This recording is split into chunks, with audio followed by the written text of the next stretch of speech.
दिलचस्प और अजीब खबरों में आपको बताएं कि एप्पल कंप्यूटर्स के शरीक बानी स्टीव जॉब्स का 1980 में दस्तखत करदा ऑपरेटिंग मैनुअल $7,87,484 में नीलाम, जिसे अरबपति अमरीकी ताजिर जिम वर्से ने खरीदा। आपको बताते चलें कि 196 सवात का इस मैनुअल पर स्टीव जॉब्स और एप्पल कंप्यूटर्स के दूसरे सीईओ माइक मार्क्यूला के दस्तखत एक साथ मौजूद हैं।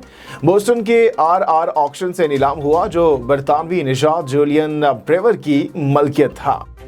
रवां बरस ईद उल अजहा के मौके पर सोशल मीडिया पर वायरल होने वाली दुनिया की सबसे छोटी गाय रानी बांग्लादेश में चल बसी। मकामी मीडिया के मुताबिक रानी का पेट काफ़ी ज़्यादा सूज गया था, जिसके बाद इसे इलाज के लिए फौरी तौर पर अस्पताल मुंतकिल किया गया। ताहम डॉक्टर्स इसकी जान नहीं बचा सके और वो महज चंद घंटों में ही दुनिया से रुखसत हो गए।